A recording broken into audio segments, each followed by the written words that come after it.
안녕하세요, 여러분. 오늘은 병원 자기소개서 첫 번째 문항, 성장과정 쓰는 법에 대해 이야기해 볼게요. 많은 분들이 자기소개서 항목 중에 성장과정을 쓰는 것이 제일 어렵다고 하더라고요. 아무래도 첫 번째 항목이다 보니까 잘 보이고 싶은 마음에 자꾸 과장된 표현을 쓰게 되는 것 같아요. 이 영상을 통해 누구나 쉽고 빠르게 성장과정에 대해 쓸 수 있는 방법을 알려드릴게요. 그럼 바로 시작할게요. 많은 분들이 성장 과정을 작성할 때 어려움을 겪어요. 그 이유는 자신의 경험을 어떻게 정리하고 표현해야 할지 고민이 되기 때문인데요. 또한 글쓰기에 대한 부담감도 큰 부분을 차지합니다. 성장 과정에 대해 쓸 때 가장 많이 하는 실수가 첫 번째, 성장 과정을 자서전처럼 쓰는 거예요. 유년 시절부터 시작해서 초, 중, 고를 지나 인생에 대한 전체적인 스토리를 풀어나가려고 하다 보니까 도대체 어떤 시점에 어떤 사건을 선택해서 써야 할지가 막막해지죠. 두 번째는 가족에 대한 설명을 하는 거예요. 아버지는 엄격하시고, 어머니는 다정하시고, 형제는 어떻고, 언니는 어떻고, 동생은 어떻고, 이렇게 가족에 대한 설명보다는 가정에서 부모님의 어떤 가르침 덕분에 내가 무엇을 얻었는지에 대한 설명을 하는 것으로 풀어나가야 합니다.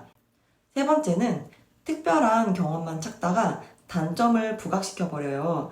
성장 과정이 자소서의 첫 문항이다 보니까 남들보다 튀어야 할 것만 같아서 특이한 경험만 찾아서 쓰려다가 오히려 나의 단점을 드러내게 하는 실수가 생길 수 있습니다. 물론 특이한 경험 너무 중요하고 남들과 차별화된 이야기를 할 수 있다면 어필하면 좋은데 방향성은 늘 긍정적인 효과를 내는 것으로 마무리해야 합니다. 나의 특이한 경험이 나의 신체적이나 성격적인 단점을 나타내는 사건이라면 과감하게 포기하고 무난하고 평범한 경험을 쓰는 것이 나을 수 있습니다. 나의 가치관이나 역량에 나의 경험 한두 가지, 그리고 포부를 섞는 구조로 작성하는 것이 가장 쉬운 방법입니다. 그런데 가치관이나 신념에 대해서 갑자기 생각해 보라고 하면 잘 떠오르지 않을 거예요. 그럴 때는 내가 원칙을 중요시하는 정의로운 사람인지, 거짓말을 싫어하는 정직한 사람인지, 타인에게 감동을 주는 배려심이 있는 사람인지, 낯선 환경에 적응력이 있는 사람인지, 새로운 것에 대해 도전하는 것을 좋아하는 사람인지, 포기를 하지 않는 끈기가 있는 사람인지, 아이디어가 많고 창의력이 있는지, 실패를 잘 받아들이고 학습하는 사람인지를 생각해보면 도움이 될 거예요. 그리고 좌우명이나 가훈, 좋아하는 속담이나 유명인사의 말을 참고할 수도 있습니다. 작성 구조를 보자면 나의 가치관이나 역량은 이것이다. 나의 경험으로 인해 가치관, 역량이 강점이 됐다. 그리고 미래의 포부. 이렇게만 보면 사실 잘 감이 안 오죠. 그래서 이 구조를 바탕으로 예시를 한번 들어볼게요. 관계에 있어서 의사소통이 중요하다고 생각하면서 병원에서 자원봉사, 지역사회 건강검진 행사에 참여한 경험이 있다 라고 가정을 해서 작성을 한번 해보도록 할게요. 부모님으로부터 경청은 진정한 소통의 가치라고 배우며 자랐습니다.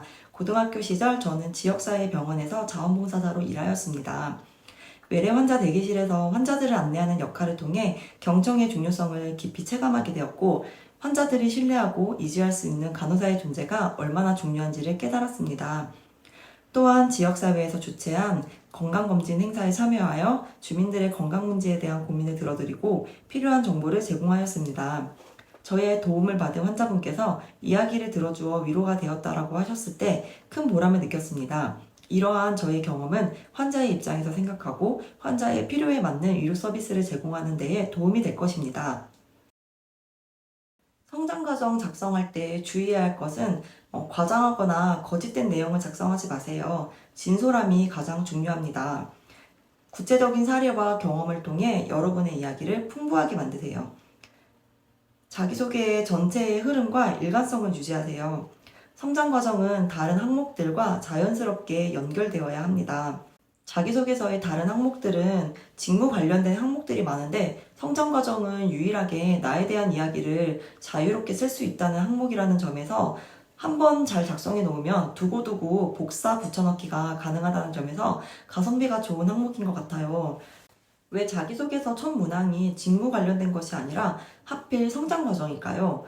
병원이라는 큰 조직에 새로운 사람을 들여오는 거잖아요.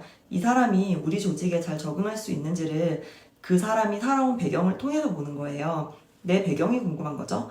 직무에 관련된 것은 일을 하면서 조직이 원하는 방향으로 어느 정도 변화를 시킬 수 있는데 가치관이나 태도, 자질 같은 것은 사실 변화시키기가 상대적으로 어렵죠. 그래서 이 사람이 우리 조직에 잘 융화될 수 있는지를 보는 게 1순위이기 때문에 성장 과정이 첫 번째 문항이 있는 거예요. 특히나 경력직이 아니라 신입이라면 역량보다는 그 사람의 인성이 더 중요하겠죠? 우리도 주변 사람을 알아갈 때 그 사람이 살아온 과정을 들여다보면은 이 사람이 어떤 사람인지, 뭐 호감인지 비호감인지 알 수 있잖아요. 그래서 성장 과정 문항을 통해서 내가 못한 점이 없으며 내 인성이 괜찮은 사람이라는 것이 드러내게 작성을 해야 합니다. 이번 영상을 준비하면서 제가 처음 자기소개서를 쓸 때 첫 번째 줄을 시작도 못해서 진땀이 났던 기억이 나더라고요. 이미 합격한 친구들의 자소서를 아무리 봐도 크게 도움이 되진 않았어요. 결국에는 내 이야기를 새롭게 써야 했기 때문이었어요. 그래서 이번 영상이 처음 자기소개서를 작성하시는 분들께 조금이나마 도움이 되었으면 해요. 그럼 다음에 다른 주제로 다시 만나요. 시청해주셔서 감사합니다.